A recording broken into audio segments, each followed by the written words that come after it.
tudo isso? A maioria das fotografias que são feitas, esse daqui é o arco de Pedras Secas antes dele cair. Tá? A Fabi mostrou uma fotografia antes, já depois, né, com o arco já caído pela natureza, né, lógico. Toda fotografia que se faz do arco de Pedras Secas, ela nunca cobriu, principalmente se você usa flash, ela nunca cobriu o arco todo.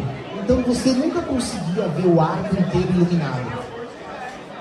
Então você, usando a técnica de light painting, você teria que ter um sincronismo entre as equipes, né? Principalmente as pessoas que iam pintar o arco com luz, e você ia pintar com a lanterna, né? Num sincronismo entre os mergulhadores, o arco inteiro, enquanto a câmera tem que ficar parada, recebendo toda a luz que está sendo emitida em cima do arco.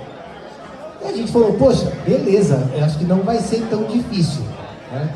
Mas como a gente teria que parar para manter a câmera totalmente estável, né? Eu queria o arco inteiro iluminado, à noite, porque a melhor técnica do light painting é para você fazer à noite. Então, uma das brincadeiras aqui, eu fiquei 6 meses pensando como que eu ia fazer, os equipamentos que eu ia ter que comprar, porque uma coisa, você não poderia ficar segurando a câmera, porque qualquer movimento mínimo possível, a lente já, a fotografia já saía de foco, já perdia toda, é como se você estivesse tremendo uma câmera, tá? Então, esse era a premissa, a gente queria o arco inteiro iluminado e à noite. Mas longa exposição exige uma câmera absolutamente imóvel, lógico, para a composição que eu queria fazer. Existem outras composições que você consegue criar uma composição movendo a câmera. Mas ele exigia, para aquele cenário, exigia uma câmera absolutamente imóvel. Só que, como eu ia colocar uma câmera totalmente imóvel em Pedras Secas, e essa aqui é uma foto do dia que estava lá. Eu cheguei e falei, pronto, já era, né? Como é que eu vou deixar uma câmera totalmente imóvel aqui embaixo e vou manter a câmera totalmente estável?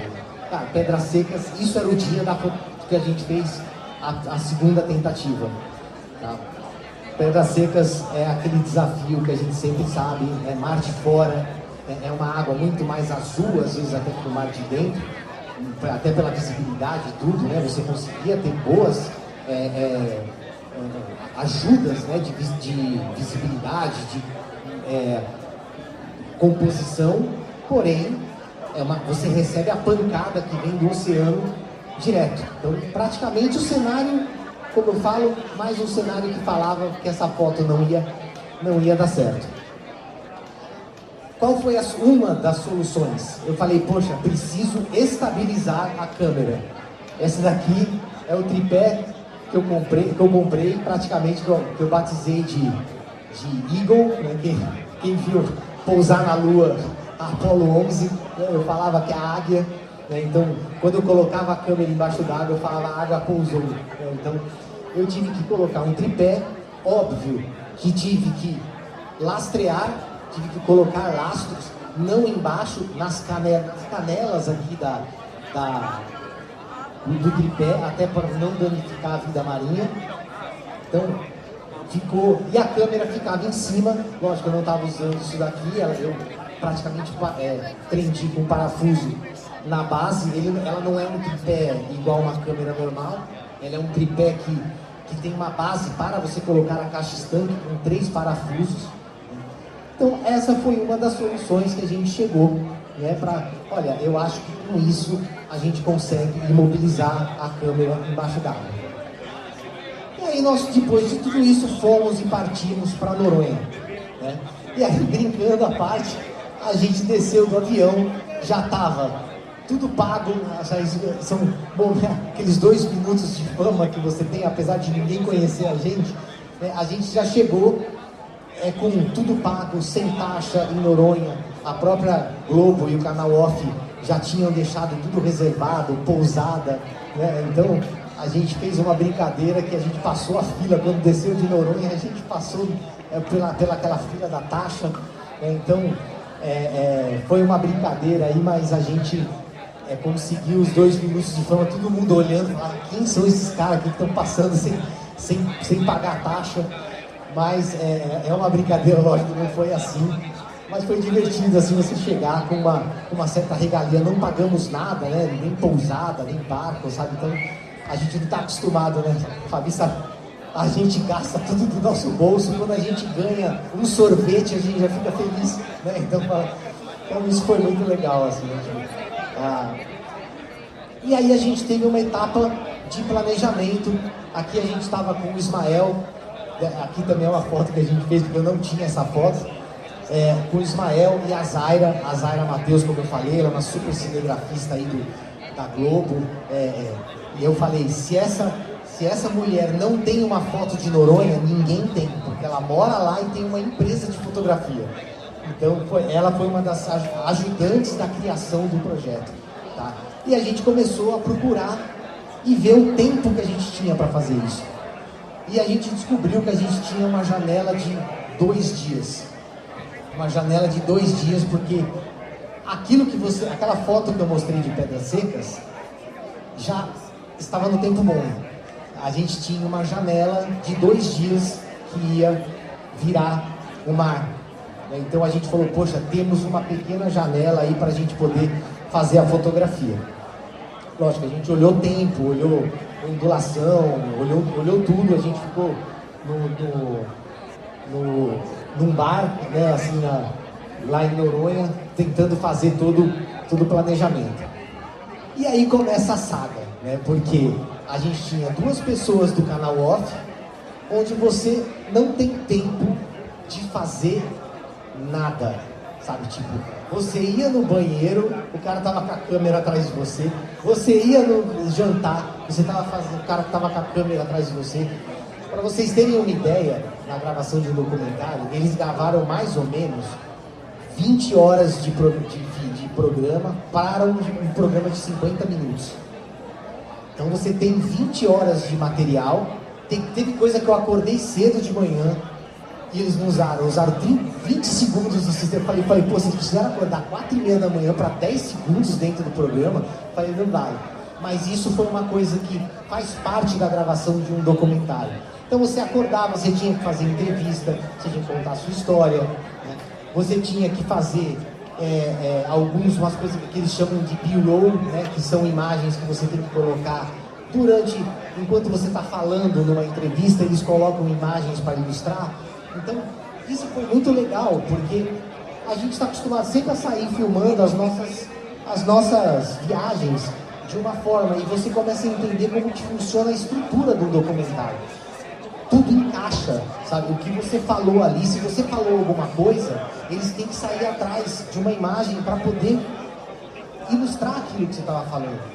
Então, uma das coisas que a gente teve que fazer era mostrar como funcionaria a técnica de light painting na igrejinha de Noronha ali. Ele falou, poxa, vamos mostrar para o público.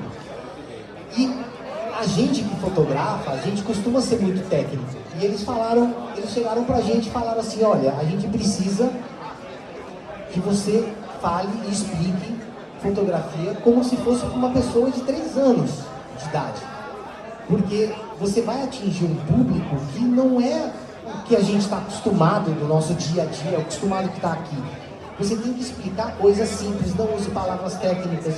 A gente tem que construir a narrativa, a história, né, a jornada do herói que eles chamam, né? Então, tipo, que eles usam bastante, né? Que é o negócio dar problema para você prender o espectador por 50 minutos.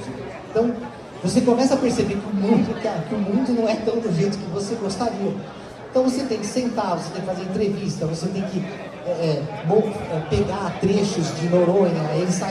O Gus saía de manhã para fazer filmagens de drone, do barco saindo, que às vezes não era nem o nosso barco, mas ele ia usar na edição para aquilo, sabe? Então, você vê que as coisas são meio que diferentes, tá? E aí começou uma operação fuja do Gus, porque estávamos eu e minha esposa né? E assim, onde você ia, ele estava com a câmera, né? Então você acordava de manhã, ele estava com a câmera, você estava jantando, ele estava com a câmera, né? Então você imagina, você tem que fazer uma foto que já parece impossível com um cara filmando você, né? Tipo, e aí, vai dar certo? E aí, o que você acha? Você tá nervoso? E aí, você fala, pera aí, gente. Então você, no primeiro dia é impossível, no terceiro você já está meio que acostumado, ele já vira parte da família, entendeu? Você vê, ele está no quarto filmando. Então isso foi uma das coisas assim que você tem que abrir mão da sua privacidade, essa que é a verdade, tá? E aí, né, você tinha momentos que era assim, né, você acordava de manhã, 4h30 da manhã, ele falou, olha, acabamos de fechar uma pauta de canoa havaiana. Você fala, cara, eu tenho que fazer a foto hoje, estou dormindo, né? O que você tem que fazer? E aí ele acordava, falava, 4h30, estamos saindo, canoa havaiana, a gente vai ver o nascer do sol. Esse foi um dos que durou, acho que uns 4, 5 segundos na edição do documentário, e eu acordei, a gente ficou a manhã inteira para gravar, só para vocês terem uma ideia.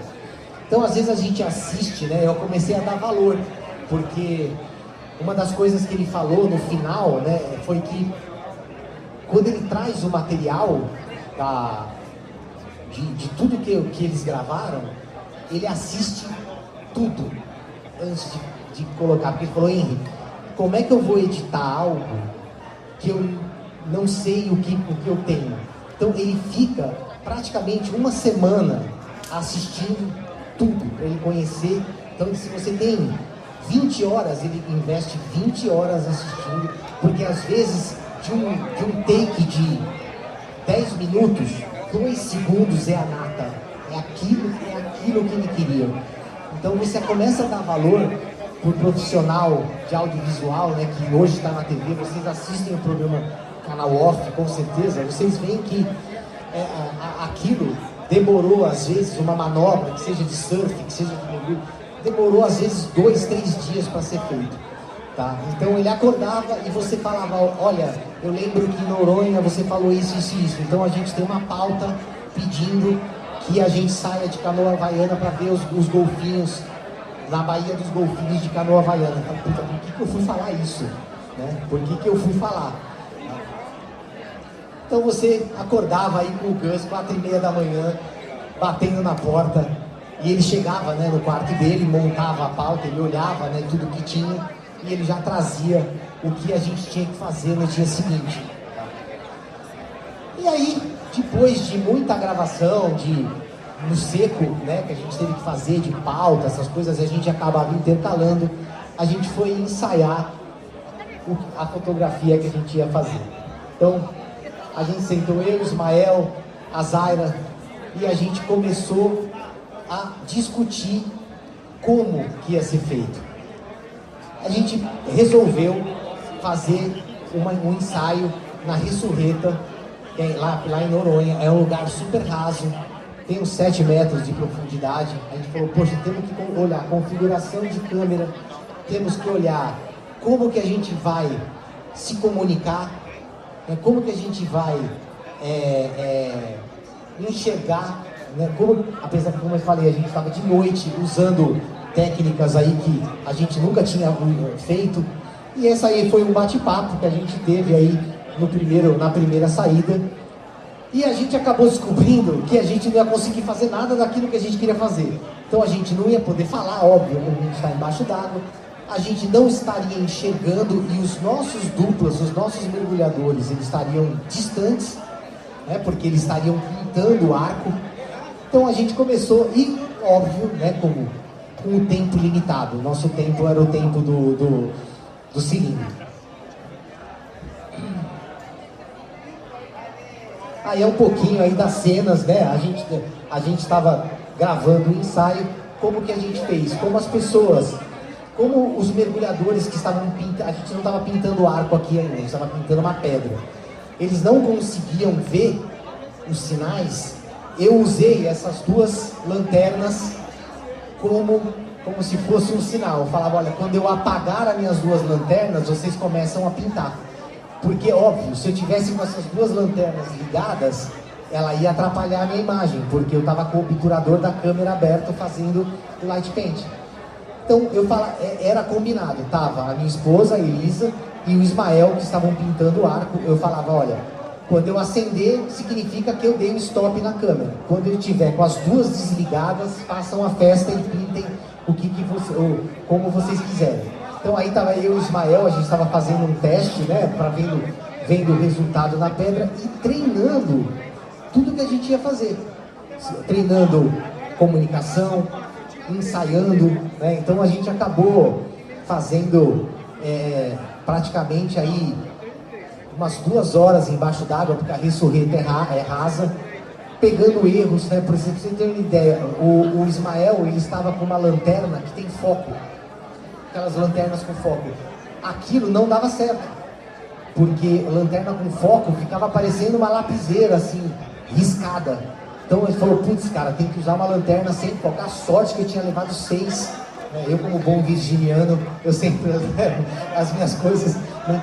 Aí eu tinha lanterna sem foco para poder emprestar para o Ismael, porque a lanterna com foco ficava toda riscada.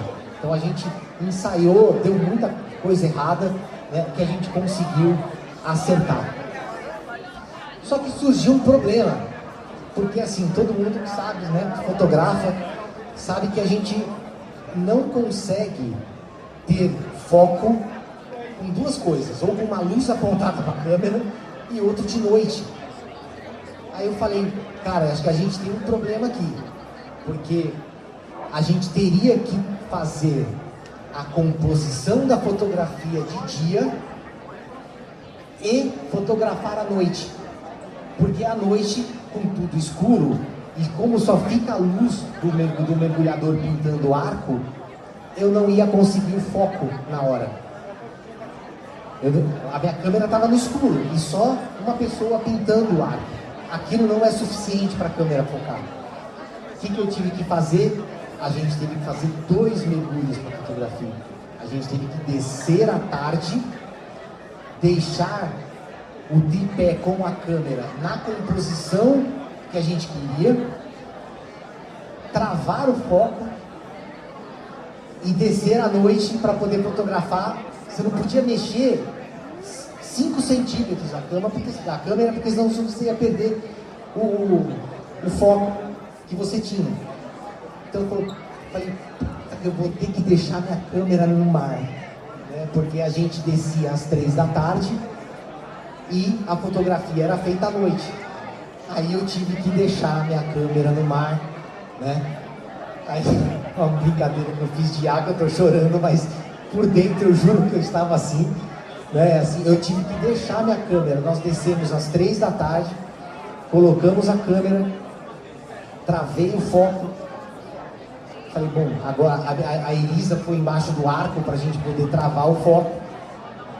E deixei a câmera até de noite. Voltamos, né, de Pedras Secas para Pousada e minha câmera no mar. Então, isso foi porque eu não conseguia tirar a câmera e colocar a câmera de volta. A câmera estava com o foco travado, porque à noite você não tem referência, então você se perdia. E até então eu achando que estava tudo ok. Deixei minha câmera no fundo do mar, voltamos à noite, né? Aqui é uma das cenas, né, que se vocês quiserem olhar, eu e minha esposa, a gente montando a águia, né? Tivemos que colocar aqui a gente montando os tripés, né, com os lastros embaixo.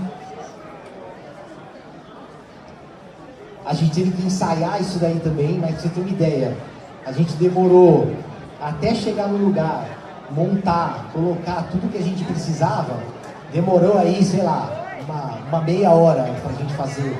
E chegar no ponto certo, você olhar o arco, né, você desmontar a câmera, deixar ela preparada no fundo com a composição correta. Então demorou aí uns 25 minutos aí pra gente poder deixar tudo preparado. E aí, cheguei, fiz a primeira fotografia no ensaio. Deu certo? Não. Olha o que saiu. Depois de super ensaio, a gente fazendo tudo, o que aconteceu? O meu foco não travou. Porque a caixa estanque, acho que todo mundo que fotografa, você tem uma travinha que quando você mexe por fora, ele trava o foco. O que aconteceu foi que eu fechei a caixa estanque com a trava fora do lugar. E aí a fotografia precisava de um óculos, né? Eu cheguei todo empolgado na pousada, olhei e falei, cara, o arco tá tudo iluminado, olha aqui, né? Olhando no viewfinder da câmera. Mas quando eu dei o zoom e cheguei para minha esposa, falei, cara, olha como ficou. A fotografia está totalmente fora de foco.